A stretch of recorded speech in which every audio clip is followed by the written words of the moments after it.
Good afternoon, everyone. Thank you very much for being here. It's a pleasure. It's actually my first time here in this wonderful city, and I got to tell you a quick story. Yes, I've had the pleasure and the honor of having worked for a number of very well-known people, but your president, Miguel, told me that the only reason why I'm invited here today is because my last name is Verde, which means green. So I got to tell you a quick story. I was in Mexico the other day, and this friend of mine that I went to grad school with had a beautiful, beautiful daughter, 12 years old. Her name is Maria Alejandra, and he sent me an email and said, "Hey, I understand you're going to be in Mexico City. I'd love for you to meet my daughter. She's 12 years old. She's an activist, a climate change activist, and I think she'll benefit greatly from talking to you." And I said, "Absolutely, I'd be happy to meet with her." So we met briefly before my speech, and I was introduced by the father as, "Hi, honey, I want to introduce you to Juan Verde. He's here to talk about the green economy." And she actually looked at me and said, "Verde, but what is your real name?" She actually thought it was my show name. And so, no, it is. I used to work for Al Gore for a while. He used to introduce me as someone who was actually born to be in this field. I am here to talk about green economy. I am not here to talk about climate change. I am not here to talk about the environmental crisis we find ourselves in. I'm not here to even talk about the ethical and moral dilemma that we face. I'm here to talk about opportunities, business opportunities. And like someone said, if I have to define one word I'm here to talk about, competitiveness. Why this is the right time to be in this right field. Let me start with this picture. All of you are beginning, and I hear that in the comments, you're beginning to hear from a lot of, what shall we call them, non-believers? People that are beginning to tell you this is not the right time to be green. We have to go back to generating jobs and generating economic activity and profit. And only then can we afford to once again be green and be competitive or even think about sustainability as a comparative advantage. As you can very well imagine, I am not one of those voices. I completely disagree with that statement. We shouldn't have to choose between being green, being responsible, and saving the planet on the one hand, and two, making money and being competitive. It's not one thing or the other. It's both. And they go hand in hand. And that is precisely the opportunity that I want to talk to you about. The world finds itself at a historic crossroads where we don't have to choose. We should be able to do both at the same time. Do good and do well. And for those deniers and those critics, I would just remind them something that is about common sense. Without the planet, there is no economy. So it's not one thing, the planet or the economy. It's both. Here are the four ideas I want to share with you. Let's start with the first one. Climate change is a reality that requires urgent attention, and it is perhaps the most threatening situation to economic stability. I don't think I'm exaggerating. In fact, this is the idea that I'm not going to spend much time on. It doesn't make any sense. But let me talk about this drawing. Who here would dare to say that they did not learn a lot from COVID-19, from coronavirus? I certainly did. It changed my life completely. But as businessmen, as heads of business units, as entrepreneurs within your corporation, would you not say that had you listened to someone, if someone would have told you there is a pandemic coming, be prepared, our contingency plans would have been better, we would have been, so much ready to actually make money and be more competitive. Did you know that the World Health Organization sent a report to every head of state in 1999 of every country in the world telling them that an epidemic was coming?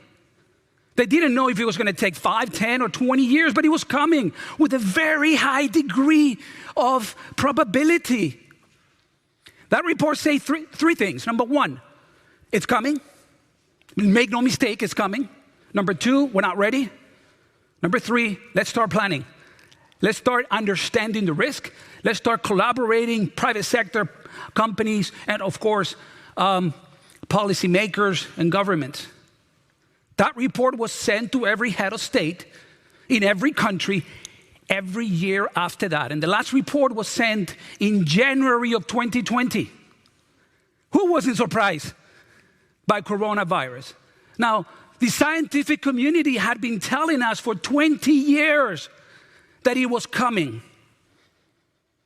If you agree that that thinking, it's good, that we should actually listen to the overwhelming scientific evidence about things that around us, why not apply the same thinking to climate change? Because the scientific community has not been talking about it for 20 years.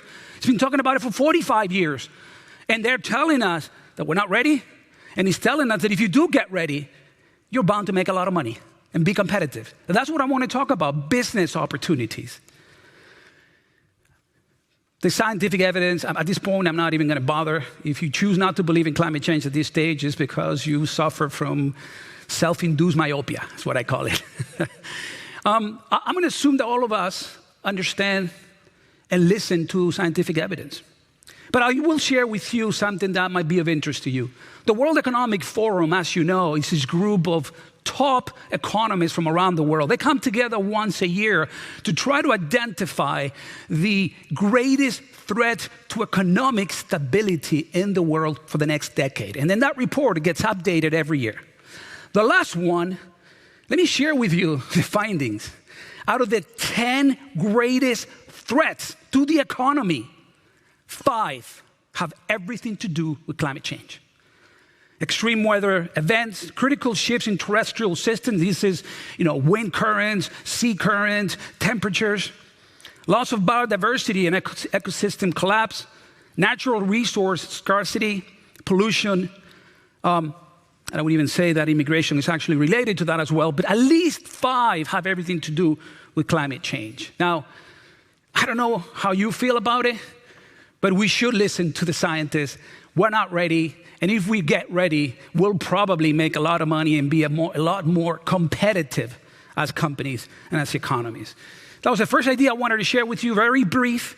Climate change is a reality that requires urgent attention, and it is very concerning just from an economic stability standpoint. That's the bad news. The good news is that we are in the middle of a very deep and comprehensive transition to a new economic model based on low emissions.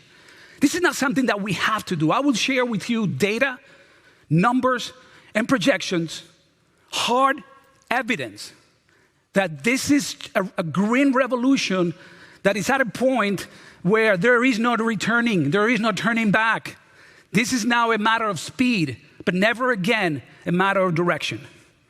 I used to have a professor at Harvard that used to say that if you want to understand the difference between, in macroeconomic terms, if you want to understand the difference between a fashionable trend that doesn't go anywhere from irreversible reality that shapes macroeconomy, the most accurate way to understand that in the future is to analyze the flow of capital. He used to call it a follow the money approach. So I invite you to follow the money. Let's see where the money is going. The IFC, the financial branch of the World Bank, published this study in 2022 doing a projection as to how much money will be invested worldwide in green economy. Close to $30 trillion by 2030. That's 5 years from now. Everyone agrees that they were probably too conservative. What are some of the key areas where you find yourselves in? Where there is, residues, management, energy, this is in Spanish, interesting. Renewable energies, public transportation, climate, water, electric vehicles, construction, and where? In Germany and the rich countries? All over the world, emerging markets. It's not just for the rich countries. This is happening worldwide. Where is the money going? Let's talk about green bonds, sustainability bonds. As you all know, these are financial instruments that are at your disposal at the CFO, and a lot of companies, as long as they have a positive impact, they can access, preferential green bond financing. Look at the market. In 2017, the issuance was $197 billion. It's now more than $1.1 trillion around the world and growing. 2025 is already expected to surpass again the record of 2021. In the financial services industry, it's hard to find an era where we spend so much money in one strategic sector of our economy in such a short amount of time. So where is the money going? You know why I'm very optimistic about this green revolution that I'm talking about and decarbonization of the world? Because politicians are not involved. Because this is not about governments. This is not even about multilateral entities. It is the private sector that is leading this wonderful revolution. Larry Fink is the CEO of BlackRock. And as you all probably know, BlackRock is the largest private equity fund in the world. They manage more than $10 trillion around the world. It is the largest institutional investor in Germany. It is the largest institutional investor in the United States and in Europe. I remember in 2020, when he shocked the world, telling the markets that they were going to disinvest from companies and projects and investments that did not have the right impact. More interesting and more shockingly is why. They said our number one responsibility, like you, is to drive value for our shareholders. We're going to do the right thing and find the investments that make more sense for our investors. Since then, there are more than 30 of the 40 largest private equity funds in the world that already integrate sustainability in their strategic planning for investments. And it is true that BlackRock has now taken a step back more recently because of political pressures in the United States. But I know Larry directly. I know many of the actual partners of BlackRock. They get it. They understand the business opportunity. They have invested more than $1 trillion in sustainable projects that they own now. And they are not scaling back at all. Financial institutions from Citibank, from Bank of America, from Bank Santander, BBVA, all these Deutsche Bank, all these banks get it because they see the business opportunity. Up until a month ago, I had the honor of being part of President Biden's Presidential Advisory Board. And this was a group of 24 representatives of the private sector. We met every month, every 2 months, with the White House, particularly with the members of the National Economic Council and President Biden, to give advice as to how the United States could create better incentives for foreign direct investment to flow in the United States and for us to improve our exports. And I say that because I want to share a story from one of the members of the advisory board. This is a guy who is the CEO of a very regional bank in what is called the agricultural beltway near the Mississippi River, and it has a huge concentration of companies that export fruits. When he became CEO, he sent a sales force out, and he told them that they had to increase their loan portfolio, give more money to the farmers, help them get better loans, and for them to increase their output. Of course, as good bankers, they did their due diligence. They looked at letters of credit. They looked at the management teams. They looked at feasibility studies. They didn't look at climate change as a factor. According to the founder and CEO of the bank, he says, you know, we didn't take into consideration the climate risk. And that year, because of an excessive use of fertilizers, there was a pandemic. Has anyone here heard about the pandemic with the bees? They're dying in some parts of the world. That year, in the Mississippi River, millions and millions of hives just died. And that year, there was no pollination. If there's no pollination, there are no flowers. If there are no flowers, then you can't get any fruit. And if you can't get any fruit, you can't pay your loans. And the bank was at the brink, inches from disappearing. The federal government had to step in to save the bank because it did not take into consideration the climate risk. That's on the good side and on the bad side. It makes perfect economic sense to be green. What you see here is a comparative analysis between two stock index. In blue, you have the Global Clean Energy Index. These are companies of all sorts that have integrated sustainability into their strategic thinking, into their business plans. And then you have the more traditional, more industrial S&P 500 index. Compare what has happened since 2020 until now, end of 2024. When Corona hit, the green companies lose less money, were able to recuperate faster, and at some point were valued at more than 100% more than traditional companies. Since then, they have kept, at a slower pace, but they have kept a greater value and outperforming their peers. This is about business. I don't know you, how many CEOs you know that like to lose money. I don't know any. They're doing it because they're making money. So where's the money going? Has anybody here been a father or a mother, grandfather? I know I've read about low fertility rates in Germany, but come on, one person. Miguel, boy or girl? Both. This year? No, this year. Someone who became a father or mother this year? Okay, you?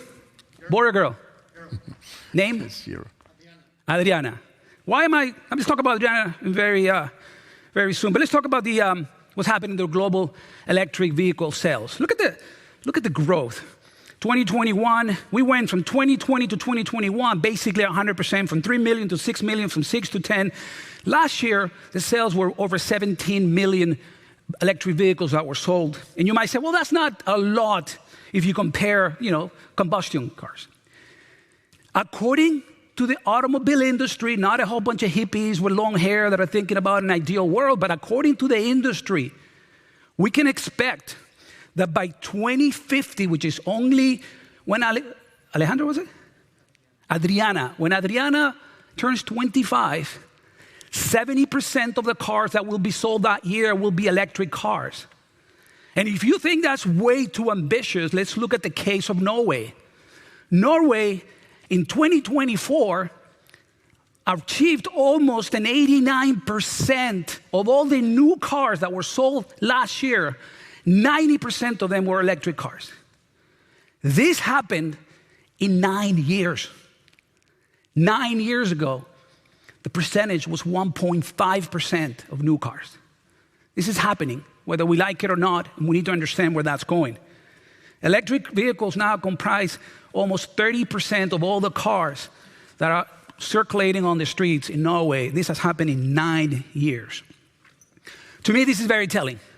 What you see here in these bars is the amount of money that has been spent globally in the deployment of renewable energies. And look, year after year after year, record after record, and particularly what has happened in the last 5 years, 4 to 5 years.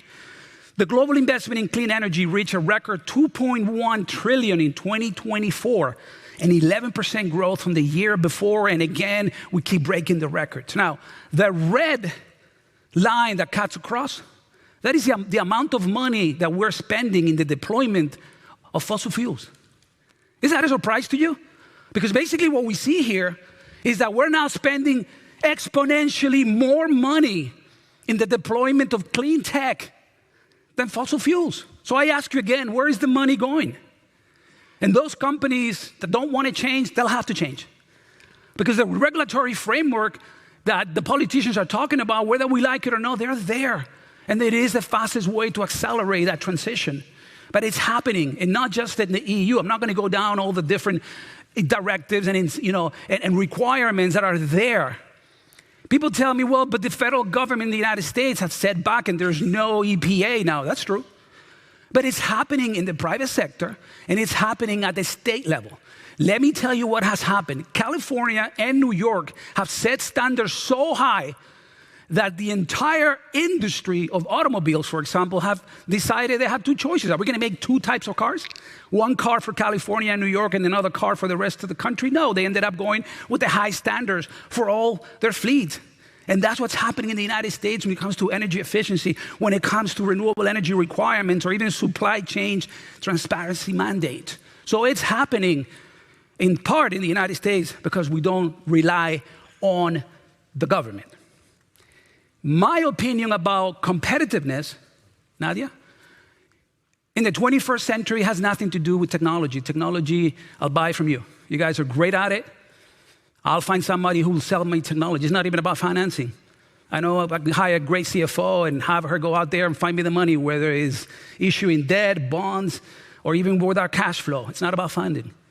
It's about our ability to find, train, and retain the best possible talent. That's what makes you competitive in the 21st century. And if that's the case and you agree with that, let's look at what's happening with millennials.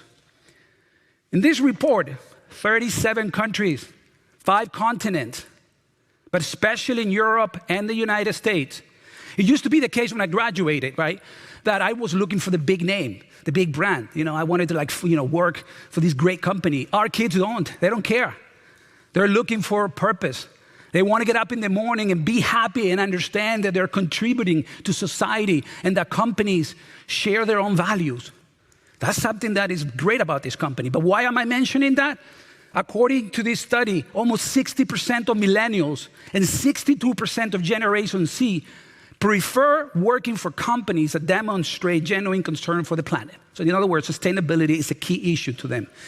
2 out of 3, listen to this, 2 out of 3 will quit their jobs tomorrow if they felt the company focused solely on short-term profit and not also the planet. Why is that important? Millennials will account for 2/3 of the global workforce by 2028, in the next 3 years. You want to find talent, you want to retain it, understand what they care about, which of course has a lot to do with sustainability. We talk about business opportunities.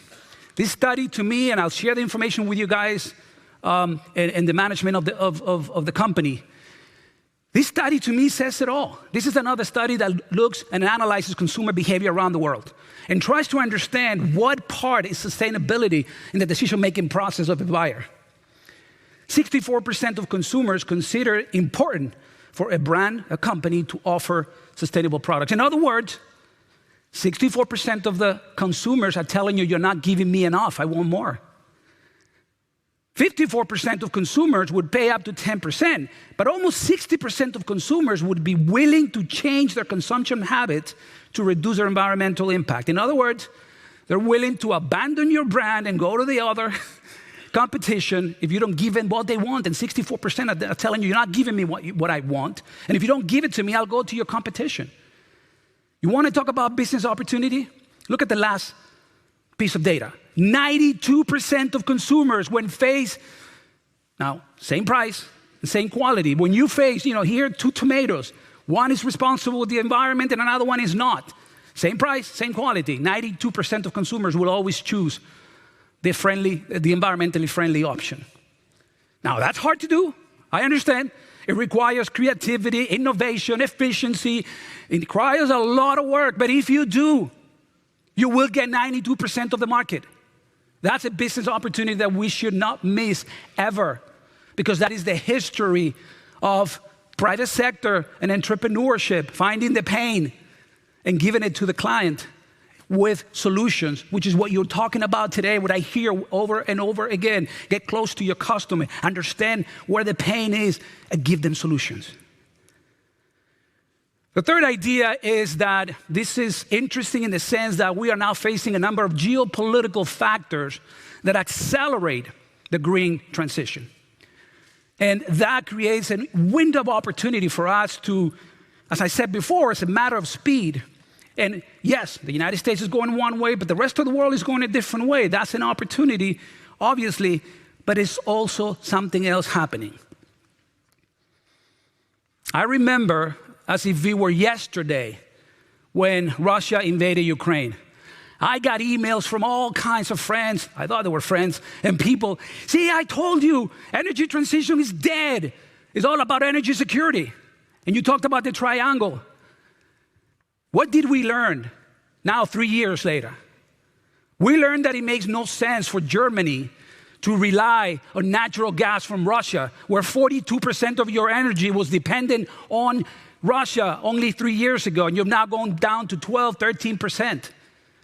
We learned that it made no sense for us to send billions and billions of dollars buying fossil fuels from Venezuela, from Iraq, from Afghanistan, from Saudi Arabia, or from Russia, countries that we don't even share values with. And what do we get in return? Millions and millions of tons of pollution. Where the hell is the business deal there that Mr. Trump would talk about? That doesn't make any business sense to me. We learned that there is no energy security without energy transition. And that is something that countries now know. And we should take that under consideration.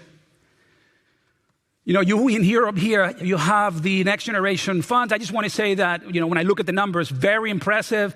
Almost 40% of the money is green, and then 20% is technology. There is no solution to climate change without technology. So actually 60% of every euro was green and is green in this fund. But something revolutionary has happened in the last 4 years. It had to do with Biden.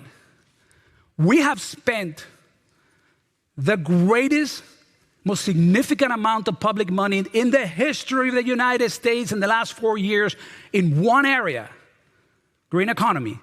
We couldn't call it the Green Deal, so we had to call it the Inflation Reduction Act, which actually created more inflation, but that's a different story. But it is a Green Deal.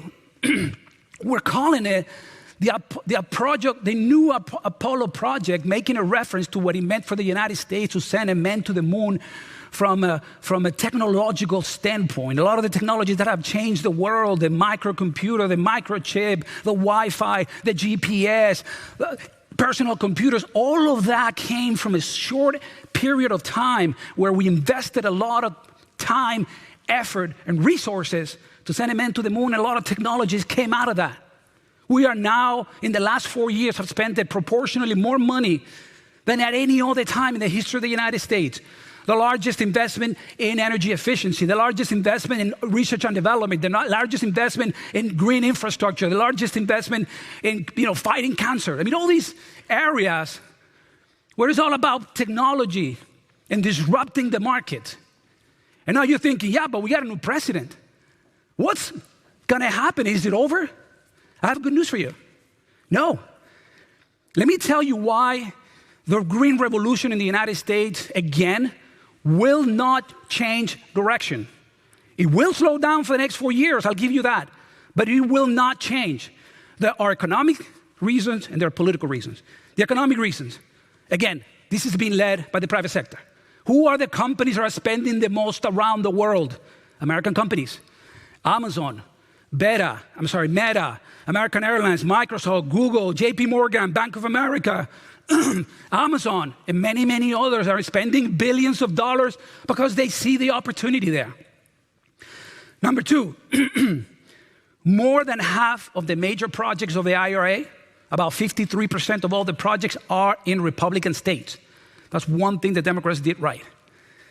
More than 67, almost 70% of all the green jobs in the United States are being created in red Republican states.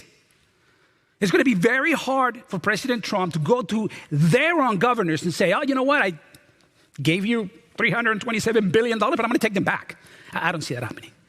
And I don't see that happening because legislatively speaking, it's very hard to do. Even if you have a majority in Congress, it's very hard to undo the appropriations and the money that has been given.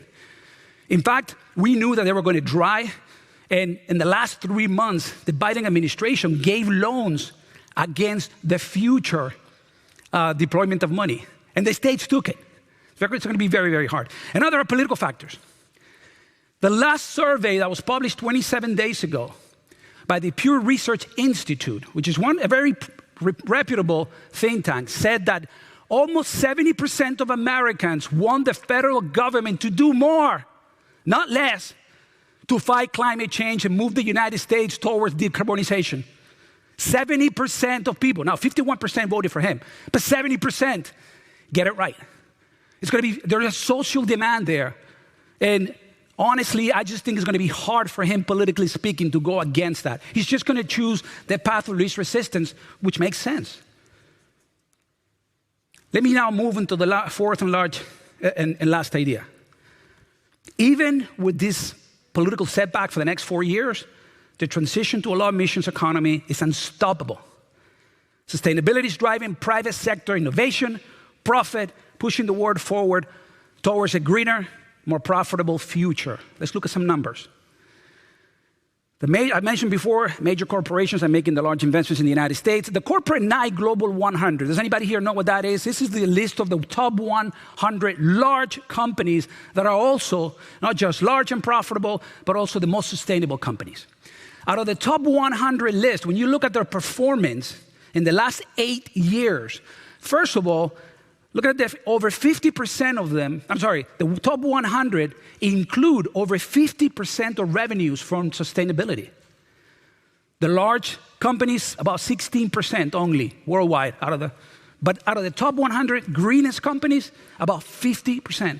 Now the findings, and we'll look at the performance, is that they outperform their competitors, the non-sustainable companies, and more importantly, they're more resilient to crisis.